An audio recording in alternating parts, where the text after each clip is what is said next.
Welcome. Now I'm back with a new battle report. About a week ago I hosted a small tournament on the local gaming convention. Unfortunately, a big part of the local fantasy community were involved in other arrangements, so it turned out to be a small gathering, but at least we got our free games. Since it was a very casual event, I decided to take my warriors out for some action. In my first game I was up against my standard opponent Marcus and his chaos-themed ogres. The lists looked as you see them, and in the deployment I wanted to see where he would deploy at least one of his big ogre units before I put my army down. So we alternated, and I put down one unit of Fallen, a chariot, and then got the idea that my warriors should make use of the wall, and he then decided to put his whole army down, so he got the first turn. I saw the opportunity to get my crushers to deal with his general and the accompanying tribesmen without interference, so I placed my cavalry far to the right. On my side, from the top, we have a unit of Fallen, 2 Fallen beasts, warriors with the sorcerer, a chariot, the 3rd Fallen beast, the 2nd unit of Fallen, and lastly my Crusher Knights together with my general and BSB. I decided to ambush my barbarians and their chief. On his side, from the top, he had a rock aurochs, or how you pronounce that, I don't know, bombardiers with his shamans, tribesmen with the BSB, mercenary veterans, a thunder cannon, and more tribesmen together with his general. For spells I got the transmutation, silver spike, enchanted blade, and quicksilver cloak. He got a spear spell from the wilderness lore, and teeth cracker and bone crusher. Looking at the matchup, I didn't feel that good. The only thing I had going for me was the crusher flank. My plan therefore became to try to hang back in the middle and throw some transmutations around while my crushers go for his general's unit. So, in his turn 1, he moves his bombardiers and cannon up.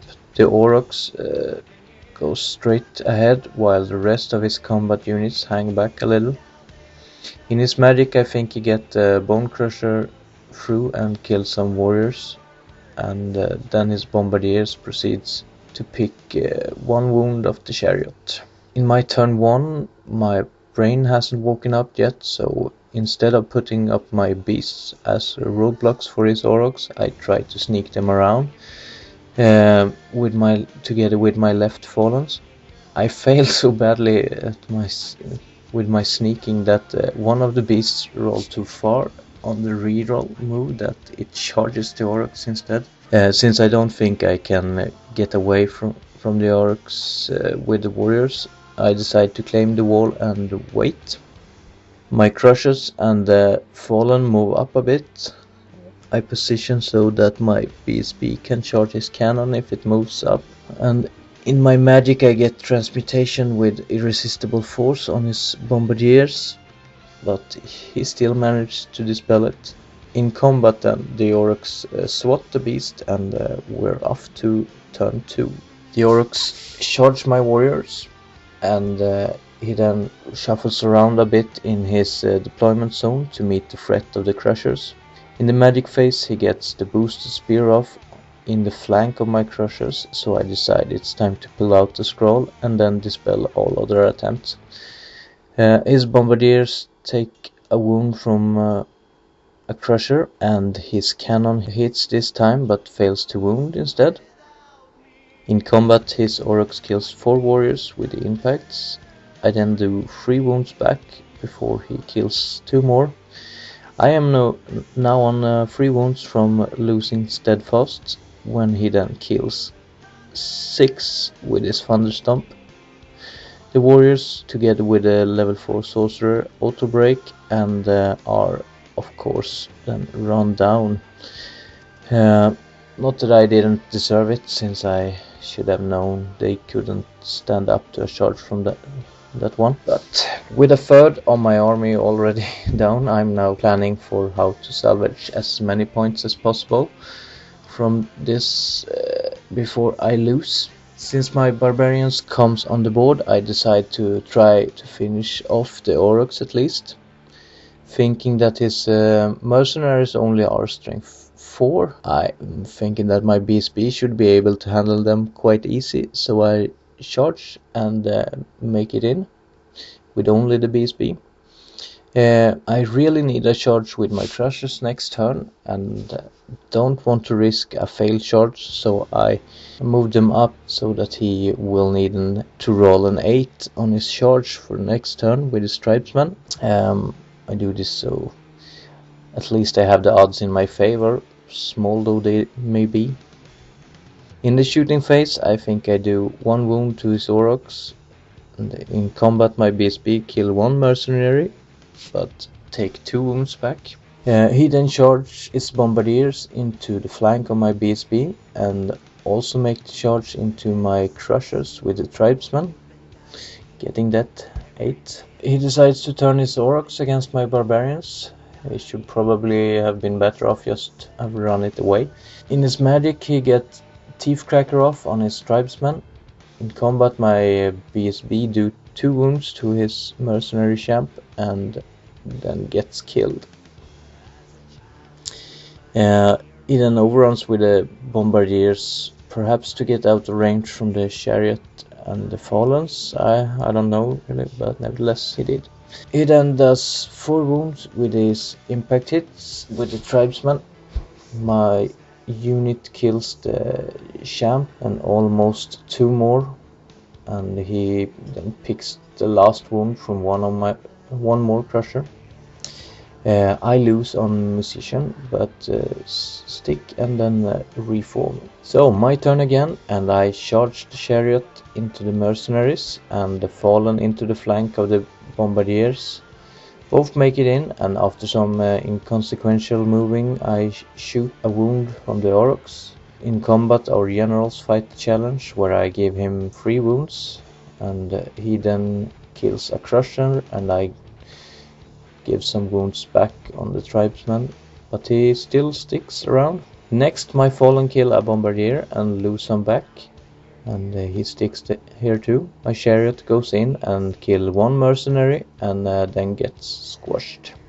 Now it's his turn again, and he decides to charge the Aurochs into the barbarians, but the barbarians kill it on the stand and shoot. His mercenaries charge my fallen, and he moves up his BSB's unit, and in his magic he gets the Teeth Cracker bubble off. Then in his shooting he picks off 1 of my beasts with his cannon, and in combat I kill 1 more mercenary, and he kills all but 1 fallen. His bombardiers kills my other fallen unit, and my general then picks the last wounds of his general, while the crusher kill some ogres and the ogres kill some crushers. I win again, but he stick. My turn 4, and I move up my barbarians to see if I can get the opportunity to do something in the last turn. The spawn tries to get away, and in combat his mercenary champ got 1 wound left, but unfortunately my last fallen fails to wound and then dies, so he's free to run and hide. My general kills another ogre plus some wounds, while the ogre finishes off the last crusher. His unit still sticks. Turn 5, and he moves the bombardiers and cannon towards my general and the BSB's unit against the barbarians. In combat my general chops down 3 ogres this turn, and they then run, and I fail to run them down. In my turn then I have some difficult choices. My general have to choose between charging the tribesmen down and risk being gunned down by the cannon, or try to hide and risk the tribesmen getting away. I choose to try to run them down, and I succeed. They run off the board and I stay a bit behind. My barbarians also have a difficult position. Since I have moved up them too far, I have to choose between taking a charge and probably lose that combat, or to turn around and run a risk of getting charged in the back and definitely lose. I choose the latter and turn them around and run as far as possible from the ogres. So in his last turn he tries to charge the barbarians but fails, and then positions the rest of his army to shoot my general. In the magic phase I managed to dispel all his spells, but when it comes to the cannon he of course hits and wounds and do 3 wounds, and my general is gone. It's easy with hindsight, but I should have hidden him and charged the tribesmen again the last turn and kill them that way. I didn't think that long ahead.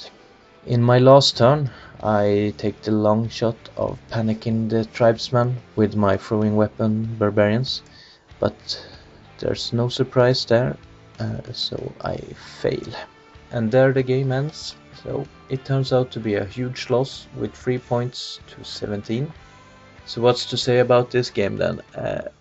I think it was a bad matchup to begin with, and it didn't help to play like a noob either, especially with warriors and the BSB. So after this devastating defeat, we're soon off to game 2, which will be against a horde of orcs and goblins. So see you soon.